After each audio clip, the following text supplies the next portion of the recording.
Dear students, இன்னைக்கு நீங்க test எழுத போற போர்ஷன் இந்த 10 conversions அதுக்கான ஆன்சர் நான் டிஸ்கஸ் பண்றேன். டவுட் இருந்தா கேளுங்க. How will you prepare the following compounds from benzene, methyl benzoate, metanitrobenzoic acid, paranitrobenzoic acid, phenylacetic acid, paranitropenzaldehyde? First நம்ம aldehydes ketone conversion டிஸ்கஸ் பண்ணுறதுக்கு முன்னாடி ஒரு முக்கியமான பாயிண்ட் KMnO4 oxidation. இப்ப பென்சீன்ல KMnO4 ஆக்சிடேஷன் பண்ணும்போது என்ன கண்டிஷன்? KMnO4 oxidation நம்ம carry out பண்ணா KMnO4 ன்றது ஒரு oxidizing agent, it will supply oxygen. அதுக்கு கண்டிஷன் வந்து பென்சீன் ரிங் இருக்கணும், அது கூட ஒரு கார்பன் ஒரு ஹைட்ரஜன் இருக்கணும். அத பென்சீன்ல பண்ணும்போது வெறும் பென்சீன் இருந்தா வராது, பென்சீன்ல ஒரு கார்பன் ஒரு ஹைட்ரஜன் இருந்தாதான் நம்ம KMnO4 oxidation பண்ண முடியும். KMnO4 oxidation in the presence of base. So இப்ப CH கண்டிப்பா ஒரு C இருக்கணும், ஒரு H இருக்கணும். அப்ப அப்படி இல்லைன்னா CO இருக்கலாம். இந்த ரெண்டு கண்டிஷன் தான் இருக்கணும். இப்போ CH இருக்குன்னா Cக்கும் Hக்கும் நடுவுல ரெண்டு ஆக்சிஜன் ஆட் ஆயிடும். ஸோ பென்சோயிக் ஆசிட் தான் ப்ராடக்டா கிடைக்கும். CHன்னு ஒரு காம்பவுண்டே கிடையாது, நான் சும்மா அந்த ஒரு கார்பன் ஒரு ஹைட்ரஜன் இருக்கணும்ன்றதுக்காக எக்ஸாம்பிள் சொல்லியிருக்கேன். இப்போ பார்த்தீங்கன்னா நெக்ஸ்ட் எக்ஸாம்பிள் வந்து எத்தில் பென்சீன். இந்த எத்தில் பென்சீன்ல பார்த்தீங்கன்னா பென்சீனுக்கு பக்கத்துல ஒரு கார்பன் ஒரு ஹைட்ரஜன் நம்மளுக்கு போதும். இங்கே ஒரு கார்பன் ரெண்டு ஹைட்ரஜன் இருக்கு, ஸோ ஒரு ஹைட்ரஜனே போதும். அப்ப இந்த பாண்ட் பிரேக் ஆயிடும். இங்க ஒரு கார்பன் ஒரு ஹெச்சுக்கு நடுவுல ரெண்டு ஆக்சிஜன் வந்துடும். So benzoic acid will be the product. அடுத்தது பாத்தீங்கன்னா இதே மாதிரி கீட்டோன்லயும் அதே மாதிரி CO இந்த பாண்ட் பிரேக் ஆகி CO வச்சா மாறிடும். இப்ப டபுள் பாண்ட் இருந்தாலும் இதே ரூல் தான். பென்சீன்ல ஒரு CH இருக்கு, இந்த ஒரு பார்ட் மட்டும் தான் KMnO4 ஆக்சிடைஸ் பண்ணும், மீதி இருக்கிற பார்ட்டை ஆக்சிடைஸ் பண்ணாது. ஸோ அது பிரேக் பண்ணிட்டு பென்சீன்ல Cக்கும் Hக்கும் நடுவுல ரெண்டு ஆக்சிஜன் சப்ஸ்டிடியூட் ஆயிடும். இதுதான் KMnO4 ஆக்சிடேஷனுடைய ரூல். ஈவன் டொலுவீன் எடுத்துட்டா கூட, டொலுவீன்னா பென்சீன்ல ஒரு CH3 அதை ஆக்சிடைஸ் பண்ணாலும் ப்ராடக்ட் வந்து பென்சோயிக் ஆசிட் தான். பென்சீன்ல 10 கார்பன் அட்டாச் ஆயிருந்தாலும் அப்பவும் KMnO4 ஆக்சிடேஷன் பண்ணீங்கன்னா அப்பவும் பென்சோயிக் ஆசிட் தான் ப்ராடக்ட். Conversion tips number 2. எங்கெல்லாம் CBr பாண்ட் இருக்கோ அந்த CBrக்கு பதிலா CN இன்ட்ரோடியூஸ் பண்ணலாம். எப்படி இன்ட்ரோடியூஸ் பண்ணலாம்? என்ன ரியேஜென்ட் ஆட் பண்ணலாம்னா potassium cyanide. Potassium cyanide add பண்ணா அந்த Br வந்து க்ளீவ் ஆகி அந்த கார்பன் Br பாண்ட் க்ளீவ் ஆகி கார்பன் சயனைடு பாண்ட் இன்ட்ரோடியூஸ் ஆகும். இதை ஞாபகம் வச்சுக்கணும். அடுத்தது முக்கியமான ஒரு டிப்ஸ் வந்து சயனைடு ஆன் ஹைட்ராலிசிஸ். இந்த கன்வர்ஷன் டிப்ஸ் வந்து அமீன் லெசன்லயும் உங்களுக்கு ரொம்ப ஹெல்ப்ஃபுல்லா இருக்கும். சயனைடை ஹைட்ரோலைஸ் பண்ணா அதாவது வாட்டர் ஆட் ஆகுது. எங்க ஆட் ஆகுது? கார்பனுக்கும் நைட்ரஜனுக்கும் நடுவுல வாட்டர் ஆட் ஆகுது. சோ கார்பனுக்கு பக்கத்துல ஆக்சிஜன், நைட்ரஜனுக்கு பக்கத்துல ஹைட்ரஜன். அப்ப அமைடா மாறிடுது. சயனைட்ல 1 molecule of water ஆட் பண்ணீங்கன்னா சயனைட் வந்து அமைடா மாறிடுது. CONH2ன்றது அமைடு ஃபங்க்ஷனல் குரூப். திருப்பியும் இன்னொரு molecule of water போடுறீங்க. போடும்போது இந்த CO கூட வாட்டரை வந்து நம்ம எப்படி ஸ்ப்ளிட் பண்றோம்னா செகண்ட் ஸ்டெப்ல HOH ஸ்ப்ளிட் பண்றோம். அப்ப OH வந்து CO கூட சேர்த்துக்கும், H வந்து நைட்ரஜன் கூட சேர்ந்துரும். அப்ப உனக்கு ஃபைனல் ப்ராடக்ட் COOH ஆசிடும் அமோனியாவும் உங்களுக்கு கிடைக்கும். ஸோ இதை ஷார்ட்டா நான் எப்படி எழுதலாம்னா cyanide with 2 molecules of water, cyanide on hydrolysis with 2 molecules of water, cyanide gets converted into acid அப்படின்னு சொல்லலாம். 1 molecule of waterனா அமைடு. ஸோ சில சமயம் இதை எப்படி சொல்லுவாங்கன்னா 2 molecules எல்லாம் சொல்லாத cyanide on complete hydrolysis அப்படின்னா என்ன அர்த்தம்னா cyanide with 2 molecules of waterன்னு அர்த்தம். So cyanide gets converted into acid. சில சமயம் cyanide partial hydrolysis அப்படின்னா cyanide with 1 molecule of waterன்னு அர்த்தம். So in that case the product will be amide. Aldehyde acids, they all metadirectors. CHO group, COOH group, electron withdrawing groups. Electron withdrawing groups normally metadirectors. Methyl group, OH group வந்து orthopara-directors because they are electron releasing in nature. Now we will discuss the bromine substitution in benzene. பென்சீன்ல dark condition, light condition ரெண்டு இருக்கு. பென்சீன்லயோ இல்ல டொலுவீன்லயோ bromine dark இல்லைன்னா இந்த presence of iron chloride, iron bromide ஏதாவது ஒன்று போட்டா புரோமின் வந்து ஆர்த்தோ அண்ட் பாரா பொசிஷன்ல சப்ஸ்டிடியூட் ஆகும். இதுவே பென்சீன்ல நிறைய கார்பன் அட்டாச் ஆயிருக்கு அப்படின்னா அப்புறமா புரோமின் லைட் கண்டிஷன் வந்து லைட், இந்த பிரசன்ஸ் ஆஃப் லைட் இல்லைன்னா யூவி ரேடியேஷன் இந்த மாதிரி லைட் அப்படின்னு கண்டிஷன் இருந்ததுன்னா புரோமின் சப்ஸ்டிடியூஷன் பென்சீனுக்குள்ளார நடக்காது. பென்சீனுக்கு வெளியில தான் புரோமின் சப்ஸ்டிடியூஷன் நடக்கும். அதுவும் எந்த கார்பன்ல நடக்கும்னா பென்சீனோட அட்டாச் ஆயிருக்கிற அந்த பென்சைல் கார்பன் கிட்ட தான் நடக்கும். சோ இங்க ப்ராடக்ட் எழுதல, என்ன வரும்னா பென்சீன்ல CHBr வரும். இங்க CHBr CH2 CH3 அப்படின்னு வரும் பென்சீன் சப்ஸ்டிடியூஷன்ல. இந்த இடத்துல benzene CHBr CH2 CH3 CH2 CH3 அப்படியே வரும். இந்த CH2 க்கு பதிலா CHBr ன்னு வரும். ஒரு Br, ஒரு H க்கு பதிலா ஒரு Br சப்ஸ்டிடியூட் ஆகும். இப்ப நம்ம கன்வர்ஷன் டிஸ்கஸ் பண்ணலாம். பென்சீன் டு மெத்தில் பென்சோயேட், இதுதான் வந்து கன்வர்ஷன். பென்சீனை மெத்தில் பென்சோயேட்டா மாத்துறது. சோ நம்ம பேக் சைட்ல இருந்து வருவோம். எஸ்டர் CO1 னா என்னது? எஸ்டர். எஸ்டர் வந்து எப்படி கிடைக்கும்? ஆசிடும் ஆல்கஹாலும் சேர்த்தா எஸ்டர். சோ இந்த காம்பவுண்ட ரெண்டா பிரிங்க. சோ ஒரு ரியாக்டன்ட் வந்து ஆசிட், இன்னொரு ரியாக்டன்ட் வந்து ஆல்கஹால். சோ பென்சோயிக் ஆசிடும் ஆல்கஹாலும் சேர்ந்தா, மெத்தனாலும் சேர்ந்தா, the presence of acid you will be getting ester. Acid எங்க இருந்து வந்திருக்கும்? ஆசிட் வந்து கிரிக்னார்ட் ரிஏஜென்ட். கார்பன் டை ஆக்சைடு போட்டா கிரிக்னார்ட் பிளஸ் கார்பன் டை ஆக்சைடுனா ஆசிட். கிரிக்னார்ட் எப்படி வந்திருக்கும்? இது ரெண்டா கட் பண்ணுங்க. பென்சீன்ல மெக்னீசியம், புரோமோ பென்சீன்ல மெக்னீசியம் போட்டா கிடைச்சிருக்கும். புரோமோ பென்சீன் எப்படி கிடைச்சிருக்கும்? Bromine in the presence of iron bromide. So இப்படி ரிவர்ஸா நம்ம டிஸ்கஸ் பண்ணோம். Next conversion, benzene to meta nitrobenzoic acid. So திருப்பியும் நம்ம பேக் சைட்ல இருந்து தான் எப்போதும் கவனிக்கணும்.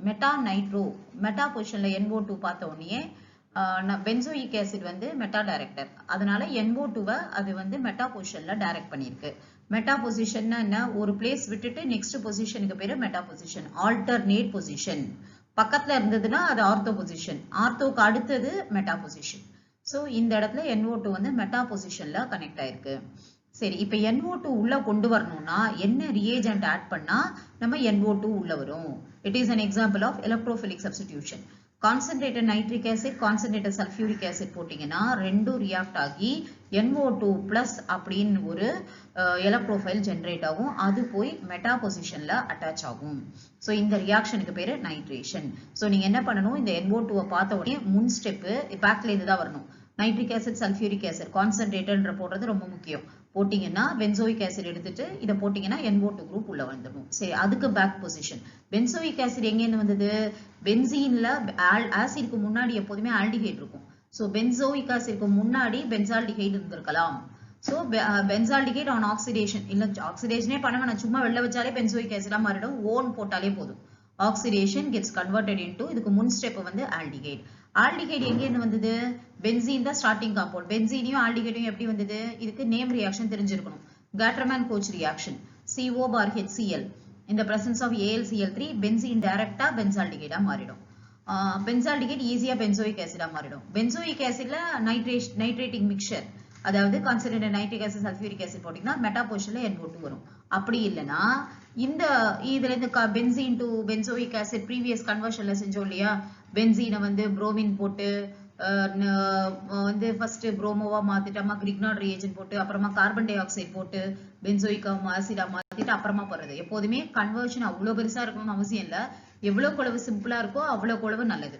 சீக்கிரமா கன்வர்ஷன் ஸ்டெப்ஸ் வந்து கம்மியா இருக்கணும். ஸோ இதை கூட நீங்க யூஸ் பண்ணலாம். இல்ல ஃபர்ஸ்ட் நான் சொன்ன இதையும் யூஸ் பண்ணிக்கலாம் கன்வர்ஷன்ஸ். இப்ப பாத்தீங்கன்னா next conversion, benzene to para nitrobenzoic acid. இதுல ரொம்ப கவனமா இருக்க வேண்டியது என்னன்னா, ஃபைனல் ப்ராடக்ட பாருங்க, லாஸ்ட் ப்ராடக்ட தான் நம்ம முதல்ல கவனிக்கணும். பென்சோயிக் ஆசிட் பாராநைட்ரோ, ஆக்சுவலா பாரால நைட்ரோவை டைரக்ட் பண்ணாது. இப்ப பென்சோயிக் ஆசிட் தான் ஓனர், COH தான் ஓனர். ஓனர் வந்து NO2, ஓனருக்கு பிடிச்ச இடம் மெட்டா பொசிஷன் தான். ஸோ மெட்டா பொசிஷன்ல இருக்கும்போது அது ஆர்த்தோ பேரா பொசிஷன்ல NO2 குரூப் வர சான்ஸ் இல்ல. அப்ப இந்த கன்வர்ஷன்ல சிக்கல் இருக்கு. ஸோ இதை நம்ம யோசிச்சு தான் செய்யணும். அப்ப மெட்டா பொசிஷன்ல தான் NO2 உள்ள வருமே தவிர எடுத்த உடனே பேரா பொசிஷன்ல NO2 உள்ள வராது. அப்ப ஆசிட்க்கு முன்னாடி யாரோ அங்க இருந்திருக்காங்க, வேற ஏதோ ஒரு ஃபங்க்ஷனல் குரூப் இருந்திருக்கு. அந்த ஃபங்க்ஷனல் குரூப் NO2வை பேரா பொசிஷன்ல டைரக்ட் பண்ணிருக்கு. சோ அப்ப என்ன பண்ணலாம்? நம்மளுக்கு நல்லா தெரியும் methyl group is an ortho para director. So COOHக்கு முன்னாடி CH3 இருந்திருக்கு. அதுதான் வந்து என்ன பண்ணிருக்கு? NO2வை அதோட கெஸ்ட் தான் NO2, அதை வந்து பேரா பொசிஷன்ல டைரக்ட் பண்ணிருக்கு. சோ நம்ம என்ன பண்ண போறோம்? COHக்கு முன் ஸ்டெப் CH3 இருந்திருக்கும். இந்த பேரா பொசிஷன்ல NO2 அப்படியே இருக்கட்டும். இந்த CH3 எப்படி COOH மாறிச்சு? திருப்பியும் பென்சீன் CH3 எட்டார்ட் ரியாக்ஷன் ஞாபகம் வச்சுக்கணும். இல்லைன்னா KMnO4 ஆக்சிடேஷன் கூட. KMnO4 ஆக்சிடேஷன் பண்ணும்போது மெத்தில் பென்சீன், அதாவது KMnO4 ஆக்சிடேஷனுக்கு கண்டிஷன் என்ன? பென்சீனோட ஒரு கார்பன் ஒரு ஹைட்ரஜனாவது இருக்கணும் பென்சீனுக்கு வெளியில. ஸோ ஒரு கார்பன் ஒரு ஹைட்ரஜன் இருக்கு. ஸோ ஈஸியா கார்பனுக்கும் ஹெச்சுக்கும் நடுவில் COOH வந்துடுது. So KMnO4 oxidation. So oxidation NO2 as usual இருக்கு. இந்த டொலுவீன் எங்கேருந்து வந்திருக்கும்? டொலுவீன் எங்கேருந்து வந்திருக்கும் அப்படின்னு கேட்டா டொலுவீன்ல தான் வந்து இந்த நைட்ரேஷன், இதுக்கு முன்னாடி ஸ்டெப் நைட்ரேஷன். ஸோ நைட்ரேஷன் வந்து டொலுவீன்ல நைட்ரேட் பண்றாங்க. டொலுவீன்னா பென்சீன் CH3. அதுல நைட்ரேஷன் பண்ணும்போது ஆர்த்தோ பொசிஷன்லயும் பேரா பொசிஷன்லயும் NO2 வருது. நம்ம பேராவே எடுத்துக்கலாம். பேரா தான் மேஜர் ப்ராடக்ட். ஏன் ஆர்த்தோ மேஜர் ப்ராடக்ட் இல்ல? பக்கத்துல இருக்கிறதுனால ரிப்பல்ஷன் ஜாஸ்தி, அதனால இது மைனர் ப்ராடக்ட். சோ பேரா பொசிஷனை நம்ம எடுத்துக்கிறோம். சரி, டொலுவீன் எங்கேருந்து வந்துச்சு? பென்சீனுக்கும் டொலுவீனுக்கும் என்ன ரிலேஷன்? உங்களுக்கு 11th நல்லா ஞாபகம் இருக்கும் உங்களுக்கு. ஃபிடல்கிராஸ் அல்கைலேஷன். ஸோ பென்சீன்ல ஒரு CH3 இன்ட்ரடியூஸ் பண்ணோம்னா CH3Cl ஆன்ஹைட்ரஸ் அலுமினியம் குளோரைடு, இதுக்கு பேரு FC alkylation, Friedel Crafts alkylation. So CH3Cl போட்டா ஒரு Hம் Clம் ரிமூவ் ஆகி ஒரு மெத்தில் குரூப் இன்ட்ரடியூஸ் ஆயிடும். ஸோ இந்த கன்வர்ஷன் நம்ம எப்படி திங்க் பண்ண போறோம்? ஆசிட்ல NO2 பேரால வர சான்ஸே இல்ல. அப்ப ஆசிட்ல வந்து பேரா டைரக்ட் பண்றதுக்கு வேற ஏதோ குரூப் ஆசிட்க்கு முன்னாடி இருந்திருக்கு, அது CH3 குரூப். சோ இந்த CH3 பென்சீன் CH3 க்கு பேரு டொலுவீன். டொலுவீன்ல நைட்ரேஷன் பண்ணாதான் NO2 பேரால வரும். டொலுவீன்ல நைட்ரேட் பண்றீங்க. டொலுவீன் எங்க இருந்து வந்தது? டொலுவீனுக்கும் பென்சீனுக்கும் என்ன ரிலேஷன்? சோ டொலுவீனை பென்சீனை டொலுவீனா மாத்துறதுக்கு CH3Cl ஆன்ஹைட்ரஸ் அலுமினியம் குளோரைடு போட்டா மாறிடும். நெக்ஸ்ட் பென்சீன்ல நெக்ஸ்ட் கன்வர்ஷன், பென்சீன்ல ஃபினைல் அசிட்டிக் ஆசிடா மாத்துறது. அசிட்டிக் ஆசிட்னா என்ன? CH3COOH. அதுல ஃபினைல் குரூப், அசிட்டிக் ஆசிட்ல ஒரு ஹைட்ரஜனை எடுத்துட்டு ஃபினைல் குரூப் அட்டாச் பண்றாங்க, அதுக்கு பேரு ஃபினைல் அசிட்டிக் ஆசிட். இப்ப பென்சீனை அப்படியே வச்சுப்போம், இந்த ரெண்டு கார்பனை வச்சு யோசிப்போம். COOH எங்கேருந்து வந்தது? நான் ஏற்கனவே சொல்லியிருக்கேன், COOH சைனைடை ஹைட்ரலைஸ் பண்ணா ஆசிட் வரும்னு சொல்லியிருக்கேன். ஸோ COOHக்கு முன் ஸ்டெப் சைனைடா இருக்கும். CH2 அப்படியே வச்சுக்கோங்க, பென்சீனையும் அப்படியே வச்சுக்கோங்க. COOHக்கு முன் ஸ்டெப் சைனைடு. ஸோ சைனைடு எங்கேருந்து வந்திருக்கும்? புரோமின்ல இருந்து சைனைடு வந்திருக்கும். CBr பாண்ட் வந்து CCN மாறுது, KCN போடும்போது CCN மாறிடுது. CBr பாண்ட் எங்கேருந்து வந்திருக்கும்? டொலுவீன்ல இருந்து. டொலுவீன்லனா அதாவது பென்சீனுக்கு வெளியில புரோமின் சப்ஸ்டிடியூட் ஆகுது.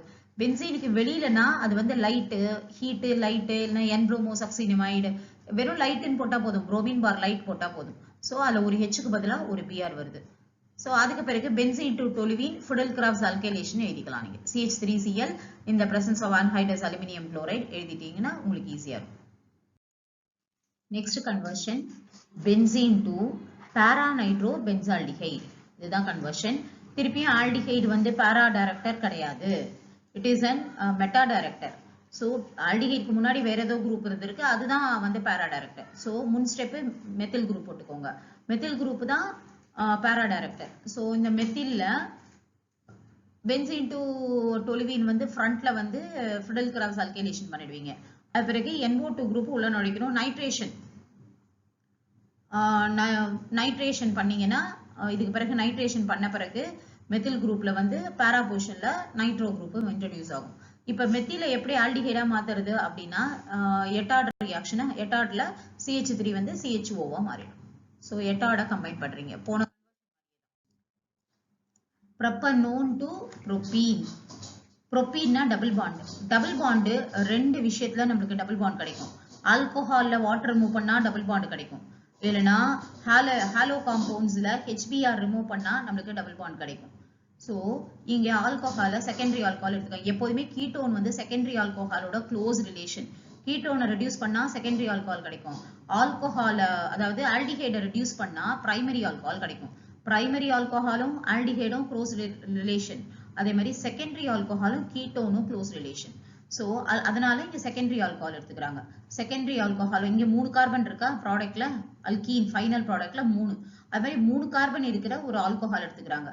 3 கார்பன், அது செகண்டரி ஆல்கோஹாலா இருக்கணும். செகண்டரி ஆல்கோஹால்னா என்ன? செகண்ட் கார்பன்ல OH இருக்கணும். இப்ப பாத்தீங்கன்னா HOH கட் பண்ணுங்க. செகண்ட் கார்பன்ல இருந்து OH, இங்க சைட்ல ஏதாவது ஒரு கார்பன்ல இருந்து ஒரு H. இந்த 2 கார்பனையும் கட் பண்ணும்போது டபுள் பாண்ட் இந்த 2 கார்பனுக்கும் நடுவுல வரும். So secondary alcohol. செகண்டரி ஆல்கோஹாலுக்கு கீட்டோனுக்கு என்ன ரிலேஷன்? இந்த கீட்டோன் இருக்கிற இடத்துல கீட்டோனை ரெடியூஸ் பண்ணுங்க. ரெடியூஸ்னா என்ன? 2 ஹைட்ரஜன் ஆட் பண்ணணும், அவ்வளவுதான். சோ கார்பன் கிட்ட ஒரு ஹைட்ரஜன், O கிட்ட ஒரு ஹைட்ரஜன். ரெண்டுத்தையும் டபுள் பாண்டை பிரேக் பண்ணிட்டு ஆட் பண்ணீங்கன்னா செகண்டரி ஆல்கஹாலா மாறிடும். இங்க ரெடியூசிங் ஏஜென்ட் சோடியம் போரோஹைட்ரைடு போட்டிருக்காங்க. கீட்டோன்னாலே ஸ்பெசிஃபிக்கா சோடியம் போரோஹைட்ரைட் தான் போடணும். கீட்டோனுக்கு பிடிச்ச reducing reagent sodium borohydride. So இப்போ திங்க் பண்ணுங்க, 3 பேக்லேருந்து வருவோம், 3 கார்பன் இருக்கு, டபுள் பாண்ட் இருக்கு, டபுள் பாண்டுக்கு முன் ஸ்டெப்பு ஆல்கஹால். அது கீட்டோன்னு ஸ்டார்டிங் காம்பவுண்ட் இருக்கிறதுனால நம்ம என்ன ஆல்கஹால் எதுன்னு யோசிக்க வேணாம், செகண்டரி ஆல்கஹால் போட்டுடலாம். பிரைமரி ஆல்கஹால் அங்கே போட தேவையில்ல. செகண்டரி ஆல்கஹால்னா என்ன, செகண்ட் கார்பன்ல OH கனெக்ட் ஆயிருந்தா அது செகண்டரி ஆல்கஹால். செகண்டரி ஆல்கஹால் போட்ட பிறகு அதுக்கு முன் ஸ்டெப்பு கீட்டோன். செகண்டரி ஆல்கஹால் வந்தாச்சுனாலே அங்கே முன்னாடி கீட்டோன் தான். Ketones on reduction gives secondary alcohol. ரிடக்ஷன்னா 2 ஹைட்ரஜன் ஆட் பண்றாங்க. Next conversion benzoic acid to benzaldehyde. இது 2 ஸ்டெப் கன்வர்ஷன். இந்த மாதிரி கன்வர்ஷன் போர்டு எக்ஸாம்ல நிறைய கேட்பாங்க. இதுக்கு தான் பாசிபிலிட்டி மோர். ஸோ திருப்பியும் பேக்ல வருவோம். பென்சால்டிகைட், ஆல்டிகைட் எங்கேருந்து வந்திருக்கும், ஆல்டிகைடுக்கு முன் ஸ்டெப்பு ஆயில் குளோரைடு. இது வந்து ரோசன்மன் ரிடக்ஷன். அதனால தான் ஆர்கானிக் கெமிஸ்ட்ரி கன்வர்ஷன்ஸ் எல்லாம் பண்றதுக்கு முன்னாடி நம்மளுக்கு நேம் ரியாக்ஷன் தரவா தெரிஞ்சிருக்கணும். ரோசன்மன் ரிடக்ஷன்னா acyl chloride, benzoyl chloride. So COCl ன்றது acyl chloride function group. Benzene plus acyl chloride, benzoyl chloride. இதுல வந்து palladium, hydrogen bar palladium, barium sulphate இல்லைனா குவினாலின் கேட்டலிட்டிக் பாய்சன் ஆட் பண்ணீங்கன்னா COCl வந்து CHO-வா மாறிடும். அதாவது ஒரு HCl வெளில போயிடும், CHO-வா மாறிடும். ஸோ ஆயில் குளோரைடு எங்கேருந்து வந்திருக்கும், ஆசிட்ல ஒரு OH பதிலாக ஒரு Cl வந்திருக்கும். ஸோ பென்சோயிக் ஆசிட்ல SOCl2 ஏதாவது ஒரு குளோரினேட்டிங் ஏஜென்ட் ஆட் பண்ணினா ஒரு OH பதிலாக ஒரு Cl வந்திருக்கும். ஸோ பேக்லேருந்து யோசிக்கணும், COCl எங்கேருந்து வந்திருக்கும், ஆசிட்லேருந்து வந்திருக்கும். ஆசிட்ல ஒரு OH பதிலாக ஒரு Cl. ஸோ ஆசிட் எடுத்துக்கோங்க, ஒரு குளோரினேட்டிங் ரியேஜென்ட் ஆட் பண்ணீங்கன்னா உங்களுக்கு ப்ராடக்ட் கிடைக்கும். அடுத்தது எத்தனால் டு 3-ஹைட்ராக்சி பியூட்டனல். இது எல்லாமே ஆல்டால் கண்டென்சேஷன் தான். அதாவது ஆல்டால் கண்டென்சேஷன்ல ஆல் ஹைட்ராக்சி, ஆல்டால் அப்படின்னாலே ஆல்டிஹைடும் OH-ம் சேர்ந்தா அது வந்து ஆல்டால். ஸோ இந்த கன்வர்ஷன் ப்ராடக்டை பார்த்தே நான் கண்டுபிடிச்சிடலாம், it is an aldol condensation. So three hydroxy butanal. பியூட்னா 4 கார்பன் போட்டுக்கோங்க.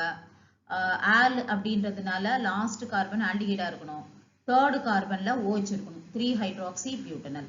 அப்ப இதுக்கு முன் ஸ்டெப் என்னவா இருக்கும், இது ஒரு ஆல்டிஹைட், இந்த கார்பனை 2ஆ பிரிங்க, இந்த சைடு ஒரு ஆல்டிஹைட், இந்த சைடு ஒரு ஆல்டிஹைட். பார்த்தாலே தெரியுது 2 கார்பன் இருக்கிற ஆல்டிஹைட் வந்து அசிட்டால்டிஹைட். அது மாதிரி இந்த சைடு 2 கார்பன் இருக்கிற aldehyde acetaldehyde. 2 molecules of acetaldehyde, the presence of dilute NaOH gives aldol product. So இந்த ஆல்டிஹைடு எங்கேருந்து வந்திருக்கும், நான் ஏற்கனவே சொல்லியிருக்கேன், ஆல்டிஹைடுக்கும் பிரைமரி ஆல்கஹாலுக்கும் க்ளோஸ் ரிலேஷன். 2 கார்பன் இருக்கிற ஆல்டிஹைடு வந்து எங்கேருந்து வந்திருக்கும், 2 கார்பன் இருக்கிற ஆல்கஹால். ஆக்சிடேஷன் கூட போட்டுக்கலாம், தப்பு இல்லை. Ethanol on oxidation gives ethanal, அதாவது அசிட்டால்டிஹைடு. இல்லை ரிடக்ஷன், காப்பர் வச்சு ரிடக்ஷனும் போட்டுக்கலாம். இந்த பிரசன்ஸ் ஆஃப் காப்பர் டீஹைட்ராஜனேஷன், ரிடக்ஷன்ல டீஹைட்ராஜனேஷன், ஹைட்ரஜன் வந்து ரிமூவ் பண்ணுவோம். டீஹைட்ராஜனேஷன், ஹைட்ரஜன் ரிமூவ் பண்ணா you will be getting acetaldehyde. ஆக்சிடேஷனும் போட்டுக்கலாம், தப்பு இல்லை. Next conversion, benzene to meta-nitroacetophenone. Meta-nitroacetophenone, COCH3.